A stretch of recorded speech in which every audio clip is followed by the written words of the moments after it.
Saudações, damos agora início à última da nossa série de entrevistas sobre o ano parlamentar que agora inicia. Temos hoje como convidado o representante da UCID, o deputado António Monteiro, que recebemos aqui com agrado e a quem vamos começar por pedir que nos faça um pequeno balanço do último ano parlamentar para podermos perspectivar um pouco aquilo que será o ano que está a começar. Muito obrigado. Agradeço o convite em nome dos deputados da UCID e começaria por dizer o seguinte relativamente ao balanço do ano parlamentar anterior. Dizer que foi um ano que, em termos de produtividade, consideramos que teve uma produtividade razoável, mas em termos de funcionamento dentro da Casa Parlamentar, nós consideramos que, pelo menos no último mês dos trabalhos, acima de tudo no mês de julho, houve situações um tanto ou quanto bizarras que, do nosso ponto de vista, não deve acontecer numa casa parlamentar, que é a Casa dos Deputados, onde os deputados têm, através do Estatuto e do regimento, determinados valores e princípios que devem cumprir e que lhes são também caros e que, infelizmente, tivemos episódios anormais que esperamos que neste novo ano que agora se inicia parlamentar... Anormais no sentido negativo, em termos de comportamento dos deputados, é isso? Eu falo quer em termos de comportamento dos deputados, quer mesmo em termos daquilo que é o direito de deputado, mas que a mesa da Assembleia Nacional acabou por cortar. Eu devo aqui dizer que nós, os deputados da UCID, por duas vezes, numa mesma sessão, acabamos por sair da sala, porque o regimento é muito claro naquilo que é o dever e os direitos dos deputados e não pode nenhum presidente da Assembleia, a seu belo prazer, entender que deve, passo a expressão, entre aspas, usurpar os direitos dos deputados porque o primeiro-ministro está na sala ou porque está na sala todo o elenco governamental. Está a querer dizer que os direitos dos deputados do CID foram cerceados pelo Presidente da Assembleia Nacional em termos de direitos regimentais? Sem sombra de dúvida que nestes dois episódios que nós estamos aqui a referir, no mês de julho, foram cerceados. E mais do que isto, se nós voltarmos um pouco mais atrás, no ano parlamentar anterior a este último, em 2021, em que nós tivemos um deputado, e é bom que nós não esqueçamos isso, foi preso de uma forma, do ponto de vista da UCID, anormal, porque não se cumpriu o Estatuto e nem tampouco não se cumpriu a Constituição, e é um acumular de situações anómalas relativamente aos deputados da UCID, que nós esperamos que neste ano que vai agora iniciar, isto não volte a acontecer. Esta é uma questão, supondo que esteja a referir-se à situação do deputado Amadeu Oliveira, esta é uma questão que colocamos a todos os nossos anteriores convidados, mais no fim das entrevistas, mas certo. Já que o refere agora, vamos então escalpelizar um pouco essa situação. Na ótica da UCID, o que é que aconteceu para que a UCID tenha essa posição de apreciação bastante negativa da situação? Não, o que aconteceu é o seguinte, nós temos uma lei de crimes de titulares de cargos políticos.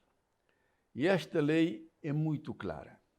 Você só comete crime de responsabilidade de titular de cargo político por causa da função. Se você exerce alguma coisa que só é possível por causa da função. Mas os crimes imputados a Amadeu Oliveira não foram do titular de cargos políticos? Não foram, não. O Amadeu foi incriminado, foi julgado por crimes de titulares de cargo político, o que em nenhum momento ele cometeu. E eu continuarei, pessoalmente... Atentado contra o Estado de Direito Democrático? Contra o Estado de Direito Democrático. Ora, só comete um crime de atentado contra o Estado de Direito Democrático é um político que esteja em função e esta é a palavra-chave, e por causa dela. Quer dizer, que você só consegue cometer aquele crime porque você está exercendo a função de deputado ou está a exercer um cargo político, que de outro modo você não conseguiria cometer. Porque o que atribuíram ao Amadeu Oliveira é que ele saiu com um cidadão como deputado, usando os poderes de um deputado. Ora, nem sequer de passaporte diplomático o Amadeu tinha e tem, já não tem. Ele não teve passaporte diplomático. Portanto, uma pessoa que está há um mês em função como deputado, quer dizer, aqui houve muitas questões do ponto de vista da UCIT e do ponto de vista muito pessoal que foram extremamente mal conduzidos. E o Parlamento, eu continuo a dizer, o Parlamento falhou, porque há regras a serem cumpridas. E o Parlamento não cumpriu aquelas regras. E continuarei a Mas o defender Tribunal isto. Constitucional sancionou o comportamento da Assembleia Nacional. Ora, não importa sancionar só por sancionar.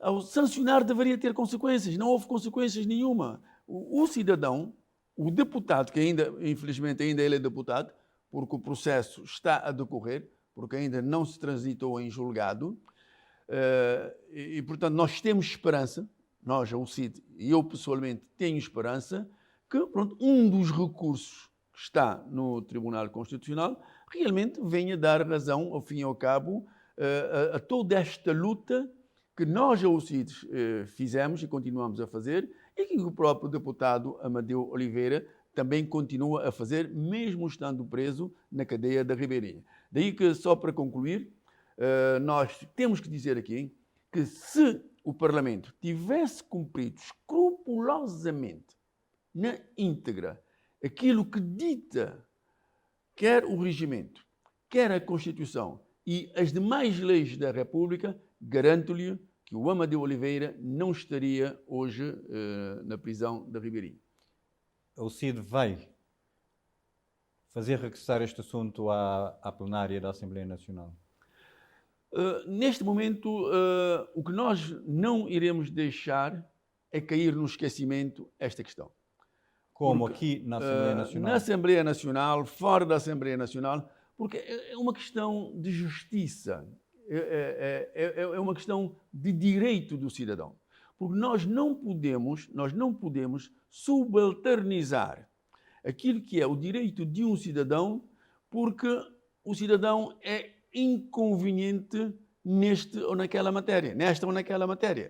O direito dos cidadãos devem estar sempre em primeiro lugar. E é a própria Constituição da República de Cabo Verde que diz isso no seu preâmbulo. O direito do cidadão está acima do próprio interesse do Estado. O direito individual do cidadão.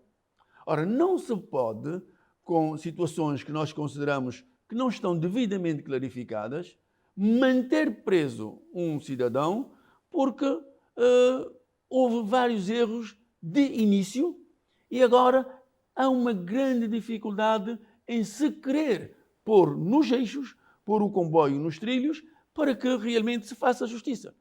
A justiça, nós temos que defendê-la sempre, até ao fim.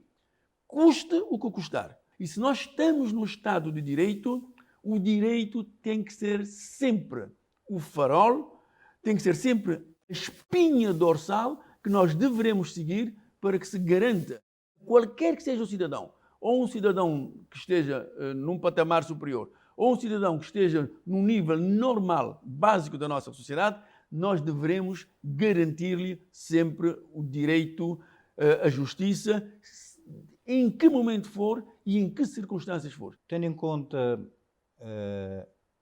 a decisão do Tribunal Constitucional, que enquadra toda a situação ocorrida e o comportamento da Assembleia Nacional numa norma costumeira, que muitos dizem não existir em Cabo Verde, não havendo jurisprudência nesse domínio, quer dizer que, a partir de agora, qualquer deputado, qualquer membro do Parlamento poderá ficar sujeito essa mesma interpretação e ao tratamento que foi dado ao Amadeu Oliveira? Bem, nós devemos dizer, em primeiro lugar, que respeitamos todas as decisões dos tribunais cabo-verdianos, desde o Tribunal da Primeira Instância até o mais alto escalão, que é o Supremo Tribunal de Justiça, mais ainda o Tribunal Constitucional. Agora, nós temos o direito de discordar das decisões que se tomam. E nesta matéria, nós discordamos. Nós não somos juristas, é verdade. Nós não temos um conhecimento profundo da análise e da interpretação das leis, também é verdade. Mas nós vivemos numa sociedade onde podemos ter acesso a diversos juristas. Nós temos as informações a circular através da internet e em sites especializados, onde nós podemos ir estudar, ir compreender a situação, e devemos dizer que, para nós, é estranho. É estranho que o Tribunal Constitucional venha alegar o costume para justificar a decisão ou para valorizar a decisão que o Parlamento tomou, que o Tribunal da Segunda Instância, o Tribunal de Relação tomou, a decisão que o Supremo Tribunal de Justiça tomou e toda esta cadeia. Quer dizer, o Tribunal Constitucional veio recorrer do costume que ninguém levantou a questão, é preciso que se diga isso de forma clara. Os deputados, os 15 deputados, quando recorreram ao Tribunal Constitucional, ninguém colocou essa questão de costume em cima da mesa. Nós não invocamos costume em nenhum momento. E o Tribunal vai buscar uma coisa que não é invocada no pedido. Ora, isso é estranho. Isso é estranho. Essa é a primeira questão.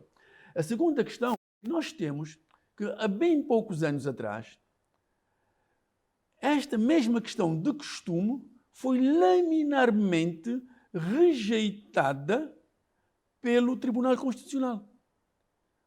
Em que caso? Foi numa situação da própria Assembleia. Penso que era num caso tinha a ver com o orçamento do Estado, uma coisa parecida, já não me lembro exatamente, mas foi rejeitada. Em 2017, se não me falha a memória.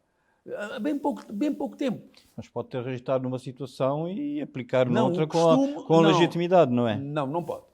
Você só pode, não pode aceitar o costume num determinado momento ou rejeitar o costume num determinado momento para 2, 3 ou 4 anos depois vir aceitar que o costume faz parte do nosso sistema judicial. Não pode. Não pode. E quando é o Tribunal Constitucional a tomar essa decisão foi tomada. E baseou-se em pareceres, em estudos de professores como Bacelar Gouveia, em que nós fomos pedir um parecer, que também veio dizer que não há lugar em Cabo Verde, e nesse caso em concreto, para o aspecto de costume, e aqui, num determinado momento, não se aceita o costume, como norma costumeira contra a Constituição, porque aqui nós estamos a falar contra a Constituição. Não pode existir costume contra uma Constituição escrita. A partir do momento que você aceita o costume... Mas porquê? Porque a Constituição é relativamente nova, é isso? Não é por ser nova, a Constituição é muito clara. O costume é uma fonte de direito, sim. É uma fonte de direito. E, acima de tudo, em sistemas anglo-saxónicos. Mas no nosso sistema, o costume... Com um largo espectro temporal. Com um largo espectro temporal, é verdade. E não são de meia dúzia de anos. Quer dizer, aqui há uma série de questões que, bom, volto a dizer aos nossos espectadores que, não sendo jurista, posso não ser muito preciso, mas eu acho que nesta questão do Amadeu houve uma intenção, e há uma intenção de o manter fora do Parlamento. Apesar de tudo, a UCIT continuaria a manter a confiança no deputado Amadeu Oliveira? Claro que sim. Nós temos que ver que essa questão do Amadeu Oliveira, ele é advogado do cidadão que acabou por sair do país desde 2015. Desde 2015.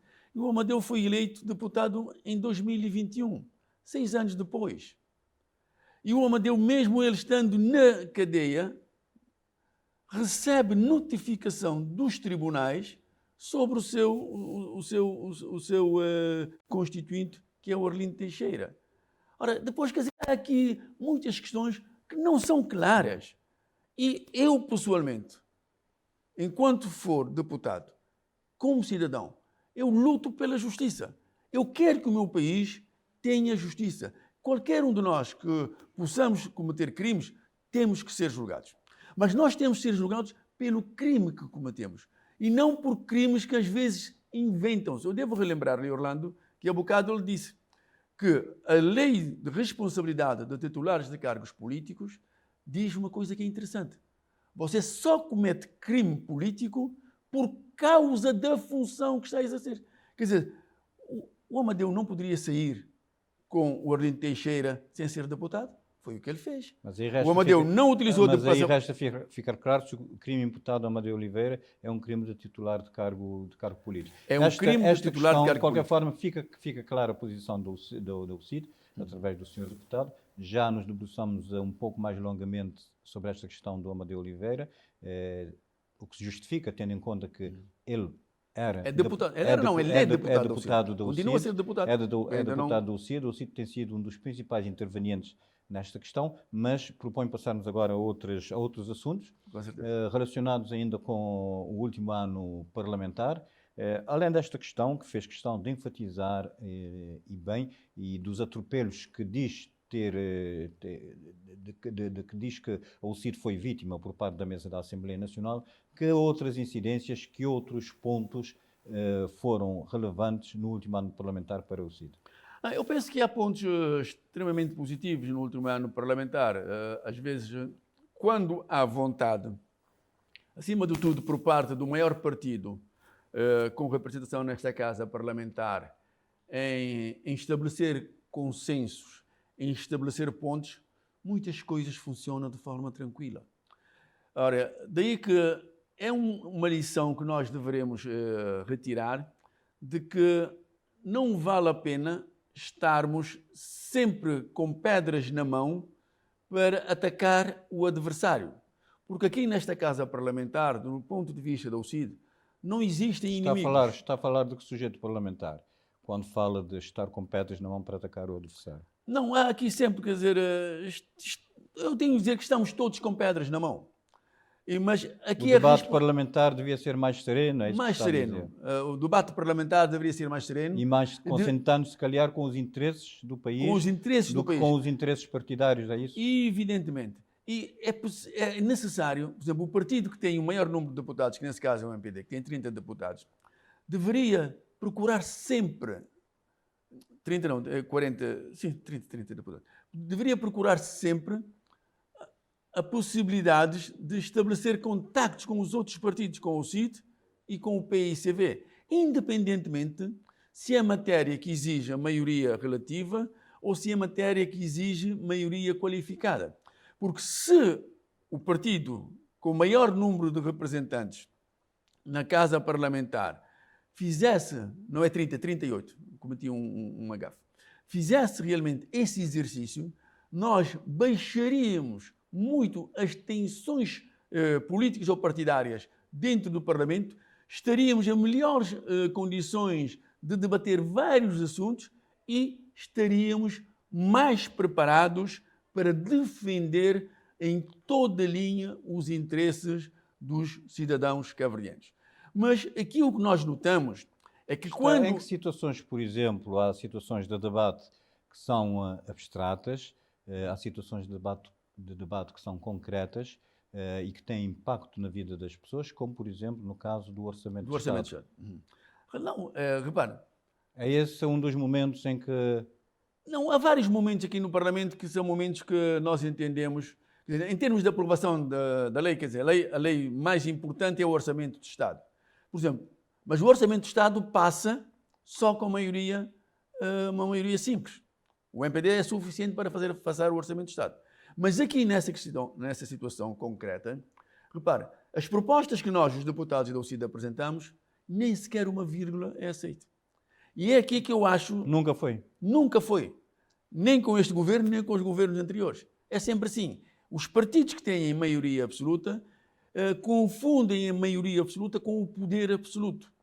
Quem governa o país, o partido que sempre ganha com essa maioria, entende que tem o poder absoluto. E tendo o poder absoluto, só verga ligeiramente quando são matérias que exigem 2/3. Aí já se consegue ver uma abertura total, uma tendência de querer construir pontes, quando, na nossa opinião, as pontes devem ser construídas de forma permanente e sistemática, porque a construção de pontes de forma permanente e sistemática cria um ambiente saudável de convivência político-partidária.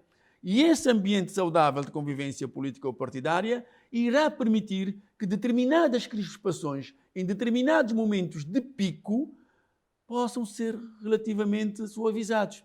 E, consequentemente, as decisões tomadas no Parlamento servirão melhor à sociedade civil cabo-verdiana.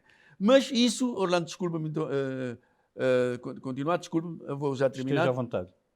Isso é uma situação que esta Casa Parlamentar, já com mais de 45 anos de existência como país independente, já deveríamos ter aprendido esta lição. Que não basta sermos bonzinhos só quando precisamos do terceiro. Eu preciso do Orlando, sou bonzinho, mansinho, como um cordeiro. Se sentir que não preciso do Orlando para ajudar-me a trazer esse copo de água, aí eu maltrato o Orlando. Ora, não pode ser. Eu tenho que ter uma relação cordial. Quer dizer, então, que nas situações em que a aprovação depende apenas da maioria absoluta, o debate é infrutífero. É infrutífero. Não vale a pena mesmo até fazermos esses debates. Não vale a pena. Porque não se aceita rigorosamente nada do que vem do outro. E o outro tem sempre alguma coisa a melhorar. Está a falar apenas desta maioria ou Estou a falar de todas as maiorias anteriores? que eu conheci nesta Casa Parlamentar. E estou aqui já há alguns anos. De todos os governos que já passaram nesta Casa Parlamentar, infelizmente, o poder sobe ligeiramente e acabam por esquecer. E o resultado é que o país é que sofre. Porque nós temos que ser flexíveis. Eu não tenho o dom nem a capacidade de saber tudo. O Orlando também não tem. Nenhum destes quadros que aqui estão nesta sala também tem. Mas se nós juntarmos, eu dou a minha parte, o Orlando dá a sua parte, aquele jovem dá dele, o outro jovem dá dele, nós conseguiremos construir um melhor conhecimento. Conseguiremos servir melhor a sociedade civil cabo-verdiana. É aqui que entra, Portanto, Sr. Deputado, a necessidade de se rever a obrigatoriedade de um grupo parlamentar ter 5 deputados em vez de 3, por exemplo. Não, eu acho que não está em causa, Orlando, a questão de ter grupo parlamentar com 2, com 3 ou com 5. Não é isto que tem em causa. Mas há outros direitos, há outras formas de participar, não, mas aqui, há formas mais substanciais de participar. Sem dúvida, isso é fundamental. E ter iniciativa legislativa. Sim, é fundamental que um partido que tenha 2 deputados constitua um grupo parlamentar. É fundamental isto. Porque em Portugal, por exemplo, é onde nós vamos beber muita coisa, no universo de 230 deputados, 2 deputados constituem um grupo parlamentar. Em Cabo Verde, num universo de 72 deputados, 4 deputados não constituem um grupo parlamentar. E se nós formos a ver... Eu vejo que todos os sujeitos parlamentares, todos os intervenientes na Assembleia Nacional defendem isto. Então, por que é que não se avança para a concretização dessa ideia, naturalmente no âmbito de revisões legislativas mais substanciais? Orlando, nós temos em Cabo Verde um grande defeito. Falamos muito, assumimos compromissos com outros e não cumprimos. Isto a propósito de quê? Em 2010, na última revisão constitucional, tinha sido aceito que 2 deputados constituiriam um grupo parlamentar. Tinha sido aceito. Mais do que aceito, foi assinado, preto no branco. Então, por que é que esse princípio pelos foi líderes da altura, quer o líder foi parlamentar aqui na Casa Parlamentar do PICV e do MPD, quer pelos líderes dos 2 partidos, MPD e PICV. Por que é que esse princípio foi abaixo? Foi abaixo dentro da Casa Parlamentar no momento do debate da Constituição, da revisão da Constituição. Porquê? Porque a UCID entendeu, na altura, pedir um lugar para a comissão de fiscalização do Conselho do Serviço de Informação da República. Nós temos aqui alguns deputados, eram 3, que criavam uma comissão de fiscalização do Serviço de Informação da República. Porque nós exigimos isso, o PICV, então, na altura, entendeu que a UCIT estava a exigir em demasia. E numa reunião... Mas não era mais conveniente aceitar o princípio da revisão para a composição dos grupos com 2 deputados e depois avançar para outras exigências? Não, repara... Ou se não foi com muita sede ao pote? Não, nós não fomos com muita sede ao pote. Nós não fomos, porque, repara,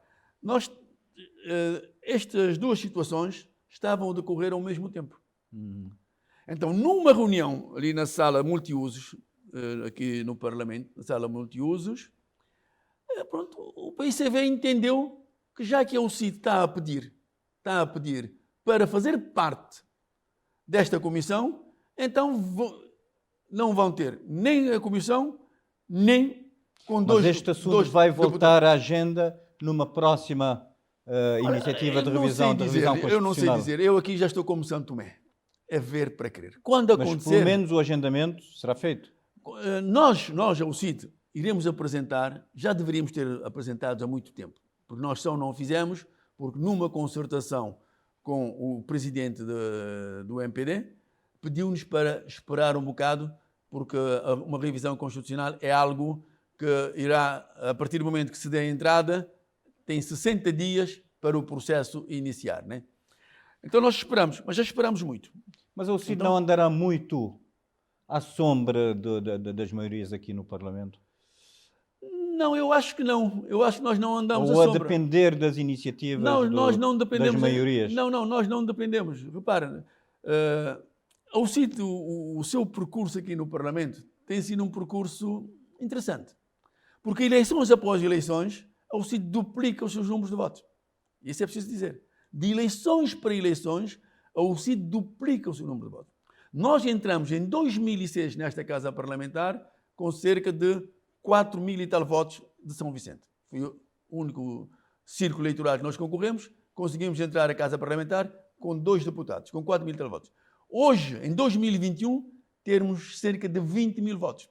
Repare, de 4.000 para 20.000. Um aumento substancial da vossa representatividade. Não, sem dúvida. O CID duplica a cada eleição, duplica o número de votos. Isso deveria dar outros direitos no Parlamento. E deveria dar outros números de deputados se tivéssemos uma configuração eleitoral diferente. Está a ver? Porque um deputado da UCIT, nós somos 4, cada deputado da UCIT representa 5.000 eleitores. Vá lá ver quantos eleitores representam um deputado do PCV ou um deputado do MPD. Um representa 2.000 e tal. Então acho que a UCIT deveria ter, por esses números, no mínimo 4 deputados. Não, tem 4. Nós temos 4 nesse momento. Mas nós devíamos ter mais. Mas isso tem a ver com Peço perdão pelo lápis. No mínimo 5 deputados. Sim. Tem a ver com o sistema que nós temos. É uma coisa que a UCIT vai propor, alteração do sistema de transformação dos votos em deputados, porque nós não podemos ter votos de determinados cidadãos que acabam por não serem utilizados. Nós temos que ter uma outra metodologia. São as disfunções do método de D'Hondt. As disfunções do método D'Hondt. Sim, são as disfunções do método D'Hondt. Então, é preciso, na revisão do Código Eleitoral, termos muita atenção a essa situação para que haja um equilíbrio e para que todos os cidadãos que votem no partido A, B ou C não se sintam que os seus votos foram desperdiçados porque não se conseguiu eleger deputados com os seus votos. Isso desmobiliza o eleitorado, acha? Concretamente, o eleitorado da UCIT? Com certeza acaba por desmobilizar. Porque, por exemplo, um eleitor aqui na cidade da Praia, em que a UCIT não conseguiu eleger, que vai votar na UCIT, e se por algum motivo entender, com o meu voto, a UCIT não vai chegar lá, aqui na cidade da Praia, não consegue eleger um deputado. Mas se pensar, não, o meu voto, que depois já vai ser juntado ao voto do Fogo, ao voto da Brava, ao voto do Maio, ao voto do interior de Santiago Sul, ao voto de Santo Antão, ao voto do Sal, ao voto dos países onde existem cabo-verdianos fora, poderão eleger deputados, aí a sua vontade será diferente. E qual é a sensibilidade dos restantes sujeitos parlamentares, nomeadamente PSV e MPD, para uma proposta desse género? Não, isso não posso garantir-lhe qual é a sensibilidade, porque ainda nós não debruçamos sobre essa matéria com estes dois partidos. Mas é um assunto que na revisão do Código Eleitoral iremos abordar, porque é uma questão de justiça, Orlando. E não é uma questão só da UCID. Os próprios, o PSV e o MPD, podem ter interesse, porque eles podem, por exemplo, deputados, votos que não deram para eleger deputados num determinado círculo, se nós formos a ter dois círculos, um nacional e outro local, vamos dizer, local, o resto que for para o nacional pode eleger deputados. É um sistema idêntico ao sistema de Angola. A tão falada qualificação do sistema político cabo-verdiano e do sistema eleitoral cabo-verdiano passa por aí? Eu penso que em parte sim, Orlando. Eu penso que em parte sim, porque o que aqui nós estamos a fazer é a querer valorizar todos os votos. Dar todos os votos o mesmo tratamento. Dizer que todos os votos contribuíram de forma direta e objetiva para eleger um determinado deputado.